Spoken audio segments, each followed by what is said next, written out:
Pinakamataas na pagsamba-tangi sa Panginoon po lamang at dobleng pag-alang sa ating minamahal beloved Pastor Almeida at patuloy pong pag-alala na iwan turo beloved sa Pastor Linas Almeida maging sa lahat pong beloved children, beloved ordinary preacher, maging sa mga manggagawa, maging sa inyo po mga minamahal, magandang tanghali po sa mga kapatiran.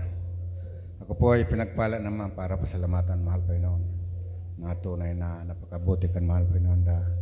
Minsan naisip ko hindi maubos-ubos, maisip ko ang kabutihan kan mahal Panginoon na bagamat talagang wala sa pangarap ko na ako po ay pagpalain na makapagbakasyon ng Australia. Kaya aking pinasalamatan mahal Panginoon sa pag-iingat niya sa aking paglalakbay. Masasabi ko mayaman talagang Australia dahil wala po doon squatter.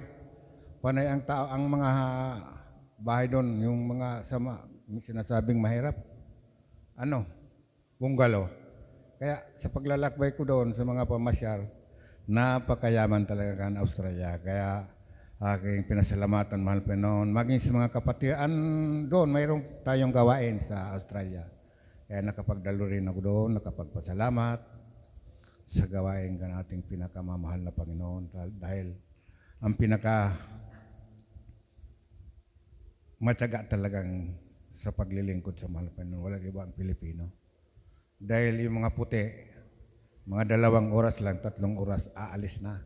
Hindi kagaya sa atin, hanggat matapos na dyan tayo naglilingkod sa mahal Panginoon. Kaya wala nang higit pa sa Pilipino sa pananampalataya. Kaya aking pinasalamatan na dahil sa aking mga paglalakbay, napakabuti kang mahal Panginoon. Nandiyan po talagang pag-ingat. Kung wala pong mahal na Panginoon, hindi ko inasahan na, ewan ko kung nakarating ko dyan.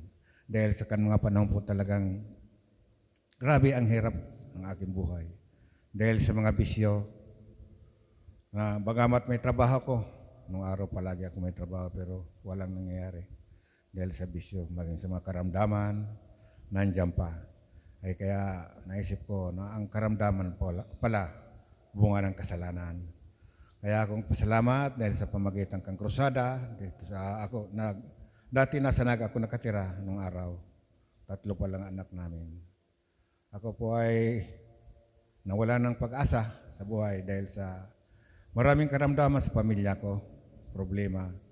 Kaya aking pinasalamatan dahil sa pamagitan lang po sa mga karamdaman na yan, kahirapan. Ako po ay nakapunta dito sa Dako ng Salog.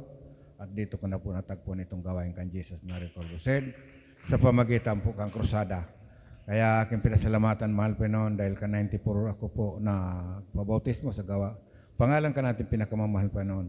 Hanggang ngayon nandito pa rin ako sa awa kang mahal Panginoon. Kaya aking pinasalamatan mahal Panginoon na talagang wala po talaga kaluguyan ng paglilingkod sa mahal Panginoon. Talagang masasabi na napakabuti kan mahal Panginoon. Kaya hanggang dito lang po ang kapasalamatan tanging sa Panginoon po lang.